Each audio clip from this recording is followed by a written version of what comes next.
So that's a tough act to follow. But wouldn't it be nice to have that kind of understanding in the White House?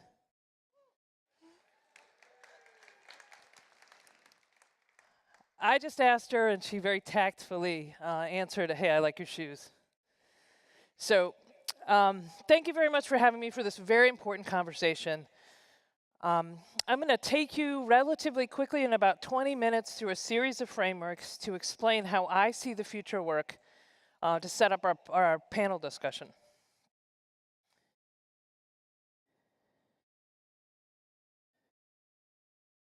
Okay. So I've structured the talk as follows. I'm going to first explain to you my future work thesis.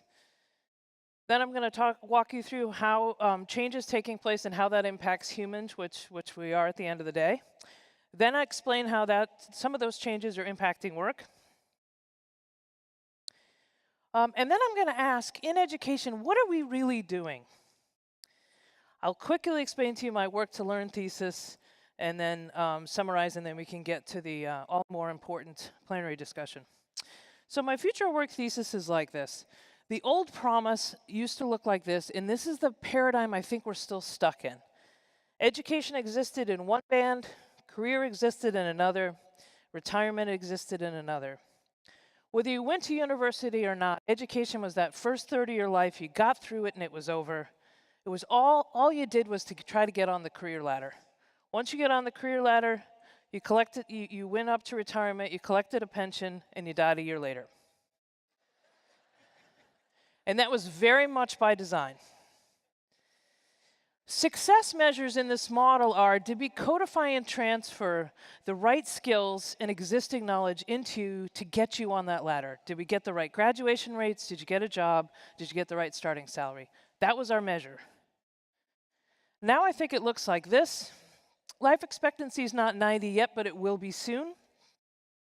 Education becomes learning because education implies an end state of being educated, whereas learning is continuous.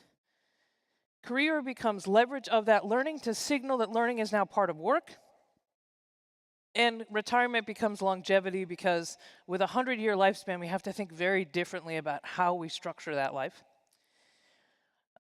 The career ladder is gone and it becomes a web or a series of waves. I've heard a bunch of different analogies to describe it.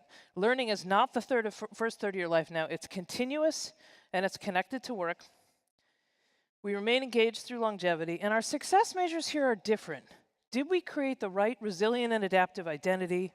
Did we develop an agile learning mindset? And did we nurture in the essential enablers, which is what we're going to talk about later, to allow you to learn and adapt continuously? So in the past, I say that we learned once in order to work doing something. And now the reason I call my think tank Work to Learn is we're going to have to work in order to learn continuously. And in this past, our identity was bestowed upon us. It was the job that you held, your industry association, your trade association.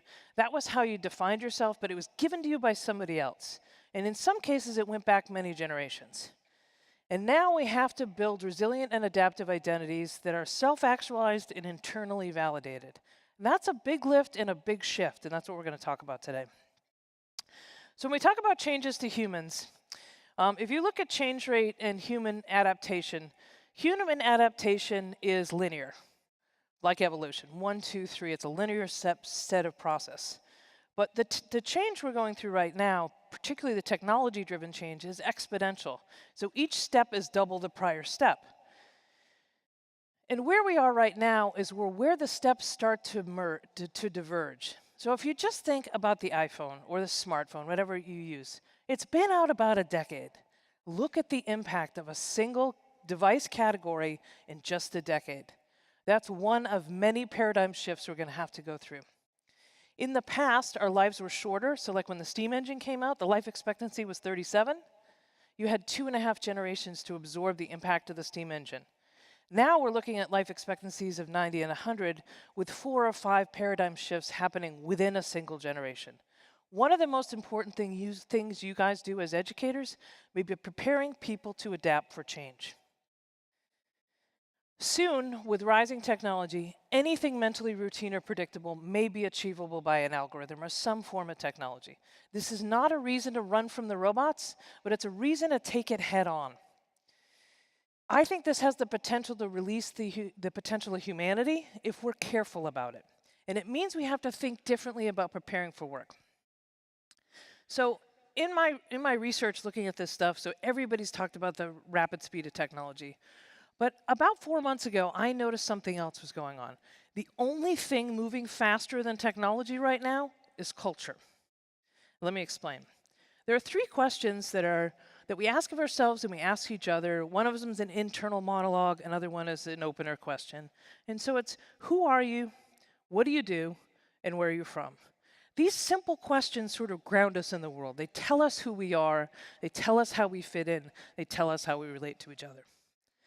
So about 4 months ago, I started making a list because I started noticing there's a whole lot of change going on that nobody's talking about because everybody's running from the robots. So these are data points. They may impact you in different ways, but just step back from them. This is not political. This is just factual. So in the United States, we have been a white majority. We are going to be a white minority. Our religion was a Judeo-Christian norm, which was really a Christian norm, when it suddenly was acceptable to just say Merry Christmas to everybody. But now we're reaching a point where we have more of a plurality of religions, or a lot of people who are unaffiliated. In 2015, Harvard had its first entering class in its almost 400-year history that had more atheists than Christians. Age, we used to be a youth and middle-aged culture. All of our advertisements, everything, every product we produce, virtually almost every product we produce, is geared towards an 18 to 44-year-old. In 2027, 2030, about then, we'll have more people over 65 than under 14. This is a shift in who we design products for and who we are as a society. Family. For a very long time, we were mom and dad and 2.5 kids. A couple generations back, it was more than that because we needed farm hands. Now, as a middle child, I'm upset. We've got a middle child extinction. We've just dropped below two kids. And families are all sorts of forms now. There's single moms, single dads, 2 moms, 2 dads, aunts, uncles, grandparents, all sorts of family forms. Gender identity. This one is moving the fastest. You guys working in higher education, you may have on the bottom of your emails something that just came out in the last 3 or 4 years, what personal pronouns you prefer. If you got on the London Tube right now, 18 months ago, they changed it from good morning, ladies and gentlemen, to good morning, everyone. We were fixed in binary and gender in this culture. We're now gender fluid. This makes some people incredibly uncomfortable. And finally, it makes some other people finally included. Education. I talked about it at the beginning. It was a single dose. Just get through it. Now it's irrefutably continuous lifelong learning. Consent and power. Also an uncomfortable conversation, but an important one to have. 4 or 5 years ago, sexual harassment was quietly permissible. If you look at the TV show Mad Men or anything from that period, it was explicit. It wasn't even tacit. And now, the Me Too movement and Time's Up, behaviors are changing and it's restructuring our power structures in media, in government, and in politics. Occupation. You long had a fixed occupational identity. Sometimes it was one that you got from your parents. It was multi-generational. Now, I don't know if this is the right word, if it's a portfolio of self-expression, but young people today, in fact, all of us, are going to have multiple careers. So how do we create a resilient and adaptive identity if it doesn't include a single career? Leadership and authority. White guys, you had a great run. We're going to see, and there's a lot of great white guys out there, including that lady's husband, but but we've already seen an incredible diversity of gender, racial backgrounds, cultural backgrounds, neurodiversity in our leadership, which is important because it represents who we are. I'm reading more and more about artificial intelligence and these epiphanies that are going off, that artificial intelligence needs diverse teams in order to work. I'm reading that epiphany going, well, so do companies. Why didn't we ever think about it that way? We had to wait until we made the intelligence artificial to realize that diversity was a strength.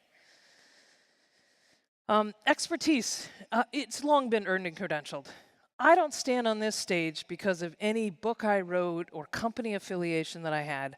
I just started talking about this stuff and it went viral. And I nurtured a network and I built a brand. And that's how I make my living now. And that may be true for your students as well. It's a different world. Human relationships. Throughout time, they've just been face to face. But now in the developed world, we spend 51% of our time online. And populations. Top 10 populations in the world right now, only 2 of them are countries. 8 of them are social media platforms, and it happened in the last 4 years. So when you look at this list, and this is my short list, the first 5 are about who we are, how we define ourselves. The next 5 are about what we do and how we express ourselves. And the last 2 are kind of not so much about where we're from, but how do we connect and create community? More and more people have deeper connections with people they meet online. In fact, that's where most people find their primary relationship and their jobs than they do with their neighbors. This is a reshuffling. And this, for some people, is causing a massive identity crisis, and we're seeing it globally with populist movements that are trying to turn back time. We need to give empathy to people who are struggling with this because it's really profound. Another thing we need to work on in terms of empathy is job loss. Everybody in this room has probably lost their job or going to lose a job. Every single one of your students is going to lose a job. We never talk about it. We never prepare them for it. And studies of studies, which means many studies, have shown that recovery from loss of a job takes twice as long to recover from as the loss of a primary relationship because you lost who you were. When you go to the cocktail party, you can't say what you do anymore, and you start isolating yourself. It causes depression. We got to start talking about this.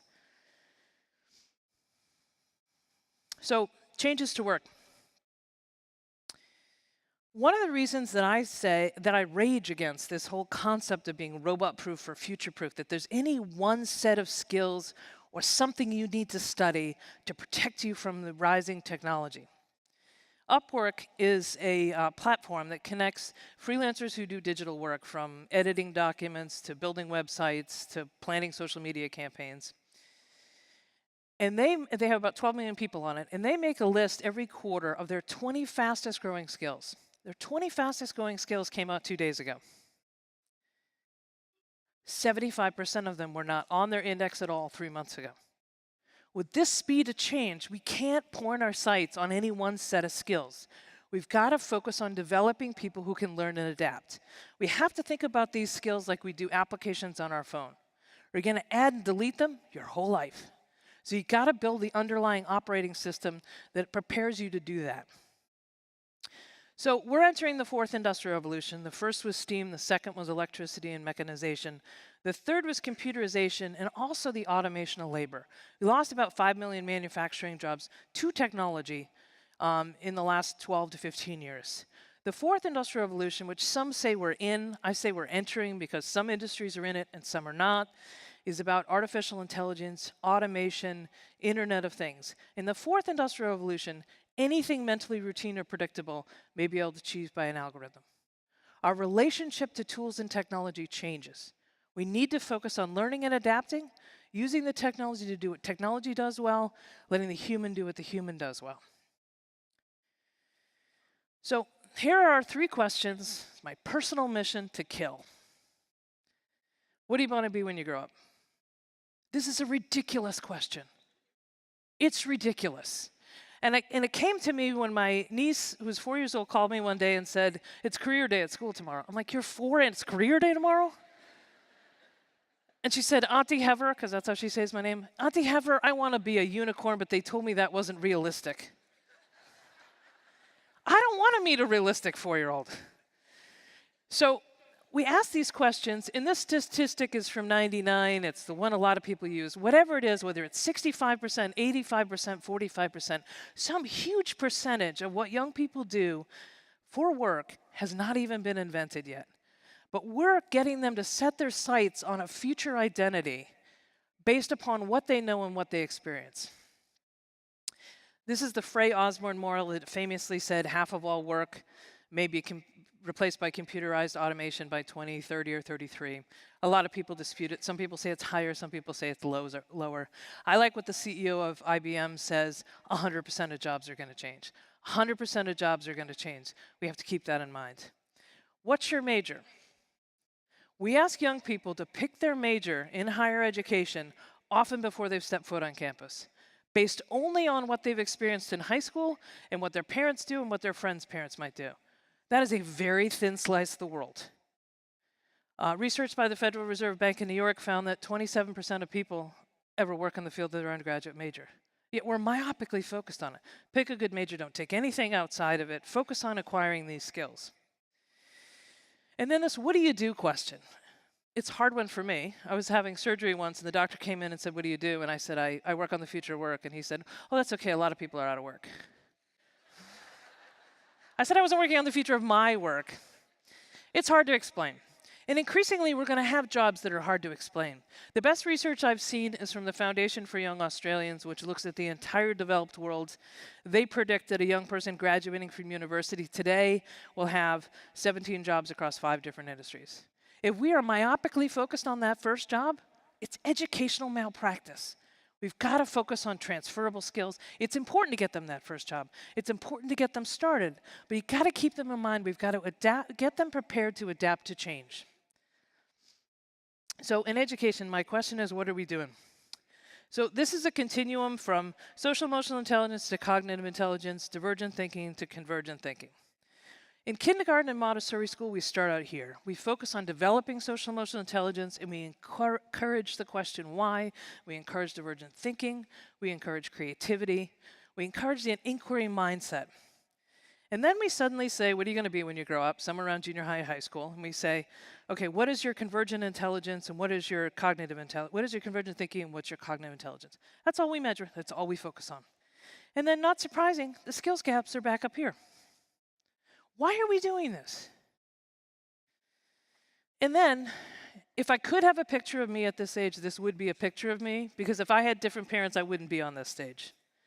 Why is it that we look at a single category, a single test score, and decide that's someone's future?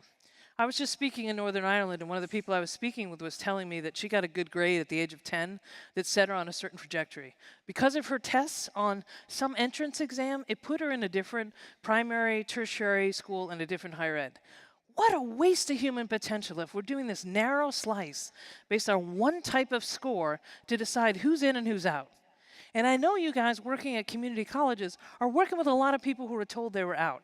And you've got to overcome things like confidence and grit and persistence. But you're also working with the population that has it in spades because they're doing 8 million other things while they're going to school. So we tend to lunge at math skills, especially with the third industrial revolution. We did need math skills, and we do need more of them, and we do need data literacy, and we do need digital fluency. But I want to point you to David Deming's work from Harvard, who looks back to the 80s and says, how do these math skills really play out when you throw social skills into the mix? So if you have low math skills and you had low social skills, it's not surprising. Those jobs have been on the decline since 1980. And if you had high math skills and high social skills, almost exact inverse correlation, they've been rising. But what's really interesting is if you had high math skills and low social skills, those have also been on the decline since 1980. This is not new stuff. And what's been on the incline, and we're not paying attention to it, is high social skills, in this case with low most skills. But the social skills are more important. I like this quote from Marina Gorbis from the Institute of the Future. She says, once we close the digital divide, the next one that's going to open is the motivational divide.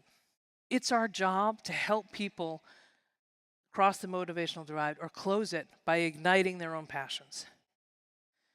So here's my little theory on work to learn. So I see it like an iceberg. It's a 4-layer iceberg, and we're only paying attention to the top. We're paying attention to what is it I need to train you to do so you can get a job doing it. Below that and at the waterline are what I call enablers. Some people call them soft skills. Soft skills are gendered. We said soft skills when that was what women did, because hard skills were what men did, which was math and science. I don't think gendering it helps us. So I call them uniquely human skills, and they're the enablers. They're not the thing you got hired to do, but the thing that got you hired and gets you to learn and adapt. Everything below the waterline, we don't really pay attention to. So I've developed a concept of what I call the agile learning mindset. And it has 4 components. It's a connection of the heart and the head. It connects to your passion and your internal drive. It has 4 A's. Begins with agency. You have to understand that learning is your responsibility for life. But in order to do that, we need to connect to your purpose and passion so that you want to learn for life. It also includes self-awareness. Learning agility, your ability to learn and adapt. Now that it's no longer just the first third of your life, how do you learn? In what environments do you learn best? How do you learn from other people? What kind of people should you look for to be on a team with you? Adaptability, how do you navigate change? How do you navigate that job loss? How do you handle unstructured problems? And then the 4th piece of it is awareness. And it's both self-awareness about what your skills are and how they play out, but also market awareness. Because you have to think about yourself like a business model. How do I create value and how do I add value? So this top 10 skills list, I call them the essential enablers. There are 2 sets of them. There's probably more, but these are the two top ones. The first one is by the Institute of the Future of Work. And the Institute of the Future of Work is a 50-year-old think tank that's out of California. They say this is the list. World Economic Forum has a very similar list. I see them clustered. So the first chunk is human-human interface. How do we work better with each other? That's social intelligence, sense-making, novel and adaptive thinking, design mindset, negotiation, coordinating with others, that sort of thing. The next set is human operating system. What do we need to operate in this new world where technology does more and more? It's cognitive load management and computational thinking. Understand what's being automated. The third piece of it is human navigation skills. That's the mindsets you need to have to operate in this world. So it's transdisciplinarity, it's virtual collaboration, cross-cultural competency, and new media literacy. And I know we're going to talk about this more on the panel. So to rebuild the iceberg, I think we start with the bottom. We build resilient and adaptive identities. We develop then an agile learning mindset. We continually nurture the enablers, and then the skills to do are the things we add and delete through our whole life. If we don't start at the bottom, the iceberg's going to topple over. So in summary, I think it's a shift from thinking about being on a boat and picking a point on the horizon, that future aspirational self you're going to be, stay the course, don't deviate, to riding the wave. I used this picture, which is from 2015. It's actually from here, Long Beach, California. It was the most people ever on a surfboard, because chances are good you're never going to be on that surfboard alone. And one of the other shifts we're going to be making is from the value you bring to the value you create. The value you bring is sort of a resume or CV mindset. I got this job because of my credentials, my past experiences. I know how to answer known problems. To the value you create, which is an entrepreneurial mindset. It's continuous learning. It's a beginner's mindset. It's saying sometimes I don't know, let's find out. It's learning over knowing, and it's questions and having good insights. In the value you bring world, that's how you get employed. It's important. That's how you used to get employed. In the value you create, it's hello, I am the CEO of Me Inc. I am responsible for my future. I'm going to have many jobs. I will be employed, but first I'm CEO of Me Inc. So you've got students who aspire. They aspire to higher incomes. They aspire to degrees, and that's great. But we have to balance that with how we inspire them. The inspiration is going to keep that lifelong learning candle lit. If you got inspiration, you will satisfy aspiration. So in summary, I believe the future of work is learning and adapting, and those who win will learn faster than their competition. Learning and adapting requires identity, mindset, enablers, and then continuously adding and deleting those skills, which I frame as learning over knowing. And then this is a shift from exclusively focusing on an aspirational future self to igniting the aspiration for the continuously evolving self. I think humans are dramatically underrated in this whole discussion of technology, but we've got to light their fire. So with that, I'd like to thank you for your attention and join the panel. Thank you.